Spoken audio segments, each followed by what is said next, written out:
Bienvenidos, un placer. Let me see, anyone doesn't speak Spanish here? Okay, perfect. So we'll go to English and Spanish and we'll go vice versa. Aquí sí nos vamos a quitar la máscara para que me escuchen bien. Pero bueno, as Pablo mentioned, this is I think the first time in our festival, and I don't know if maybe the first time ever, we show a film that was recorded all in real time with one press for record and one press for stop, right? That's right. So that's absolutely mind-blowing. So with that, Pablo, please tell us how the idea came about doing a movie like that. Okay. So, first I'm going to talk in Spanish so I can put my ideas here. La idea nace por la necesidad de hacer una película. Y en esta forma inocente y algo bravía, pensé que podíamos rodarla en un solo día, en una sola toma, que iba a ser muy sencillo de hacer. Y me reuní con mis amigos productores, dijimos, vamos a hacerla así. ¿Cuándo quieres rodarla? Entonces estábamos en verano y les dije, quiero rodar en noviembre, déjenme escribir una historia donde yo justifique el plano secuencia de una forma que no se sienta como que es un plano secuencia nada más, sino que sea testimonio de algún tipo de acción. Y en septiembre ya teníamos el guión y rodamos en diciembre, ¿no? Fue como todo muy inmediato. Ya lo que es nivel historia, lo que me inspiró, ya no en la parte técnica, sino como historia, la primera obviamente a mí me da, y creo que se dan cuenta, miedo tener cita a través de internet. Creo que hay mucha gente loca como las personas que están aquí al lado. Y te puede ocurrir algo. Y después quería jugar mucho, me inspiraba mucho Hitchcock. Un tipo de thriller y un tipo de emoción que pudiera ser una montaña rusa para el espectador y que pudieras jugar un poco como lo hace en Suspicion Hitchcock. Entonces esa era mi base de estructura y cómo a partir del momento en que entraban a la casa cada 10 páginas o cada 10 minutos sabía que tenía que hacer algo que el espectador lo tuviera al filo del asiento, espero que así haya ocurrido, y romper esos momentos de tensión con risa o con algo que te alejara de lo que está ocurriendo arriba, para que cuando regresáramos se volviera a poner tensa la acción. Entonces básicamente esa era la estructura, nace por esta necesidad de poder hacer una película rápido, y bueno, al final sí la hicimos rápido. Recuerdo que fue un corte y lo que dijimos todos fue, acabamos de hacer una película, ¿no? Entonces cuando mañana les preguntan qué hicieron ayer, hicimos una película. Y así sucedió. Ahora en inglés. Sí, eso estaba pensando. No voy a traducir. So the idea of how I wanted to make this film of the technique is because I'm very naive. So I thought that to shoot it in just one single take, it would just take me like 5 days of rehearsals and then just wanted to shoot it. And we found out that it was really harder than that. We had to rehearse like for 3 weeks or so. So the main idea to do is because of my necessity of trying to make a feature film. That's the reason why we have to make it in this way. And the way I structured the story was very inspired by Suspicion of Hitchcock, where you don't know the whole time if that person is guilty or is not. So that's mainly, in a rough way to say it, how the idea started and why we choose this technique. Thank you. Sí, muy bien. Now I wanted to ask Helena, how do you prepare for to act everything in one take? No bathrooms, no second thoughts, no nothing. You have like everything to go. Tell us a bit about your experience. Bueno, también primero en español para ordenar mis ideas. If you want me to translate, I can do, but just Okay. pártelo en pedazos para que pueda ir traduciendo de poco a poco. Hola, no. Pues primero, yo normalmente preparo primero el personaje y ya después empiezo como a estudiar el texto, pero en este proyecto fue al revés, por la premura, porque teníamos solo 3 semanas desde que me dio el guión hasta la filmación. Pues lo primero que hice fue memorizar muy bien el texto y ir sobre la marcha construyendo el personaje también. Y pues todas las acciones que se fijaban en los ensayos también las anotaba en el guión, o sea, como me hacía hasta dibujitos y todo de mis mapas de movimiento. So, say that first, usually she likes to learn the character and become the character, and then she learns the script and memorizes the script. But this time, because of the timing and how the things were going to be shot, she decided to first learn the script and the words, and then become the character. Yeah. Also, what was that? In the script, I like wrote all the movements I had to do, and also like making maps of where do I have to stand at any time, because everything was like planned. Like we didn't improvise any movement or what is that? Let's try. Okay. I think it's my soul. So yeah, it was like different, like other projects. Well, it's really soul, wanting attention. Es para matarla, ¿ven? Yeah. And yes, and also with a lot of concentration before. I think you hear me? Yeah. You hear me? Okay. A lot of concentration, like before to start the shooting day, because as Samuel said, we couldn't go to the toilet, we couldn't like have a mistake. So like yoga and meditation, and just to be like with all the awareness in the time. So, Pablo, I was asking you if it really took, when you did it in one take, did it take the first take, or where it was like take 14, or? Yeah. The thing that we planned was to start in the museum at 5 p.m. So as they were walking to the house, by the time they were going to make the toast, the house is going to be dark outside. So she was going to be inside the mouth of the wolf at that time. So we started to shoot it at 5 sharp, but we did the first take. They go inside the museum, they go outside of the museum, and just as they went out from the museum, a couple was walking by and they stopped in front of the camera. So we have to cut it and we go back to the museum. So that makes us a little bit rusher, everybody. We were a little bit nervous now because we always thought it was going to be just one take. So the second take, we started action, and when the camera is by the side of the museum, then a museum worker come out of the place, and he stopped in front of the camera looking straight to the lens. So, God, let's do it again, guys. Now we're getting more nervous, right? So action, they went inside the museum, nothing wrong happens there. They go outside of the museum, nothing wrong happens there. And when they are about to speak to the cupcake seller, the camera fall down. So I have to just cut again, and the DP was like really scared. He looked me right into my eyes, and I say, yes, we have time to do another one. Otherwise, we don't have a movie, right? So we run again to the museum, and I see everybody they were really nervous. So I have a walkie-talkie, so the crew could hear me. So I took like 30 seconds to tell them, to convince them that we have rehearsed this like almost a month. It was 3 weeks. We knew how to do this job. We know how to do the perfect film. So take 10 seconds, breathe, and everything's going to be fine. This is going to be the movie. And then I saw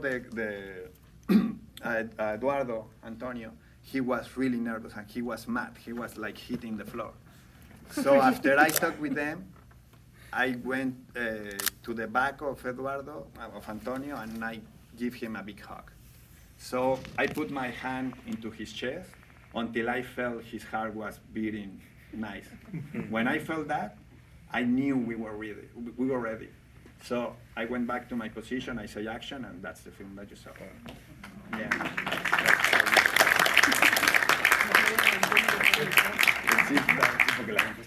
Elena, were there some spaces that you had like a minute or two that you knew like the camera is now, like when the guy goes and opens the door and the kids go there, and so you had some times to be on your own without a camera? How were those times? What were you doing? They were putting me makeup, like the verses and the stuff. So I just was like trying not to talk with the makeup artist, like just in silence, because I couldn't like lose the concentration on the character. So I was just living, like in the whole movie, I was just trying to live the moment in the circumstances, like the fiction circumstances, but staying it real, like with Antonio as well, like very connected with ourselves, with each other, and with the environment. So I tried not to pay attention, like all like the makeup artists and stuff. So, but there weren't that many. I think it was only that moment in that I'm upstairs. Yeah, it was 2 times upstairs. The first one was in your face, and the second one was in the finger and the lip. And Antonio has to go outside. When she's looking after him, he's going outside so they can change and put him a t-shirt with the VFX of the shot. And she did something amazing, because I don't know why, somebody tried to put him a new microphone. So it took longer for him to go inside the house. So if you see Lily goes downstairs, she doesn't see him, Eduardo, and she goes upstairs a little bit, and then she returns. That's because she saw that Antonio wasn't there. So that was an improvisation, a really good improvisation. And Antonio, what he did was, he kicked the sound guy, leave me alone, and he go inside, and then he got shot. So yeah, we have a choreography of other persons. For example, the drum guy is also one of the polyman of the end of the movie. I want to make a Sergio Leone tribute.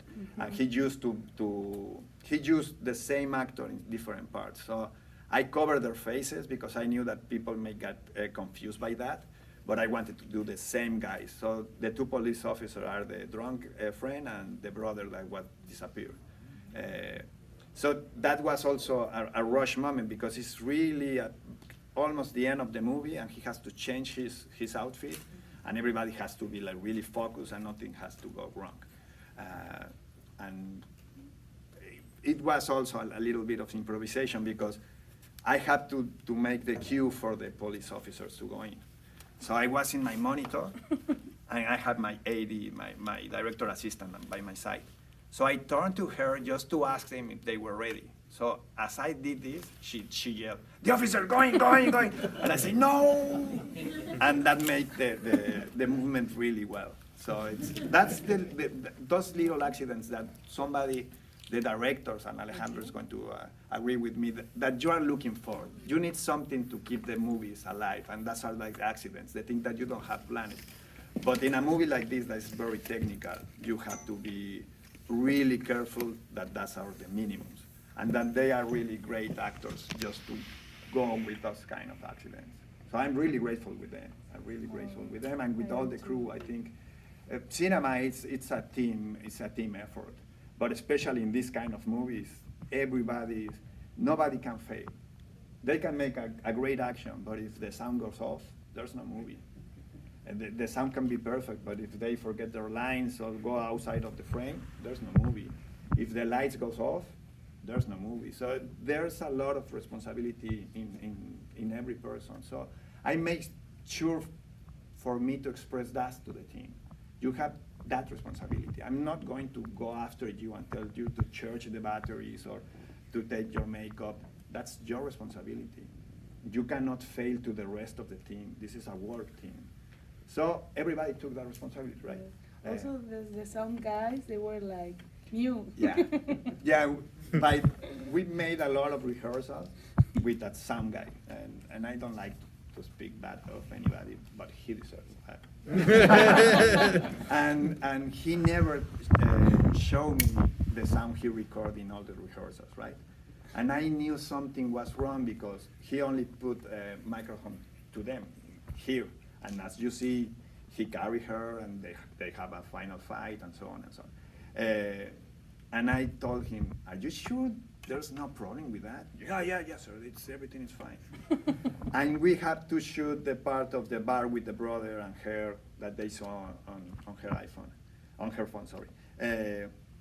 So that day he really had to send me that sound, right? So he sent me the sound, and it's the worst sound recording I have ever heard. So I called my producer and I told him we have to change but we are 3 days from the shooting. I don't care. If we don't have sound, there's no movie. And so 3 days before the shooting, the new crew from the sound, really great guys. We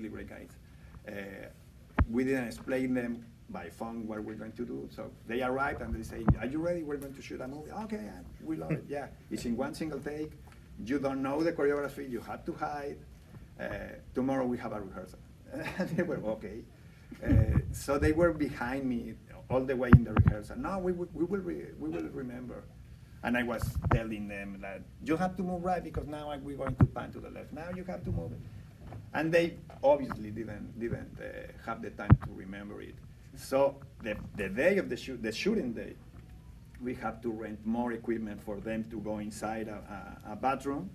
So outside the museum, as they walk to the house, we are like 8 persons behind them. It's me with a monitor, a sound guy with a boom, a mixer, the cameraman, the gaffer. We are like 6 persons. As soon as we get inside the house, I stayed outside of the house, and when they go in the living room, they open me the garage door so I can go behind the kitchen. And if you see the kitchen, it has like a glass, and you can see everybody's underneath. Nobody could move there. And then the sound guy and the AC, the assistant of camera, they hide inside of a bathroom inside of the living room. So that wasn't rehearsed. That was like, you have to do this, and as soon as the camera go in, you got close to the wall, and then you go inside of this door. And everything went well. We were like really worried that at some times the image could go off from my monitor or from the DP's monitor, but no, nothing happened, thank to God. And yeah, the movie is because of them. I didn't have that chance to say, "God, you have to do it." It's their work. You know, I was enjoying the film as you see it. What you saw is what I was seeing in my monitor. The film was printed in front of my eyes as I was seeing it. So every time they improvise something, some people of the crew told me, they forgot or they did, everything's fine. Everything is fine. Because I saw they were like in the sports, they were like in the sun. I knew that if everything could fail, but the actors. And I knew they were doing a really great work. So for me, when I say cut, I knew I have a movie, and we all have a movie. They don't, because they were really worried. When he said cut, I thought, well, we didn't have a movie. Man, he was so serious, and I thought we did it so wrong. Everything went wrong. So I was like very, very sad, like we don't have a movie. So he was like, "Come on, everybody, we need to talk." And I was like, man. And then he said, "We have a movie," and we were Yeah. Well, thank you guys so much for coming. No, and thanks. it was an amazing experience, and we still have another screening of this film. Yes. That's right. So tell your friends if you enjoy it, so they can come and see it. Please. Don't forget to vote. You can, I think you can take a picture of the QR code on the screen, and then you can just vote for the film for the audience award.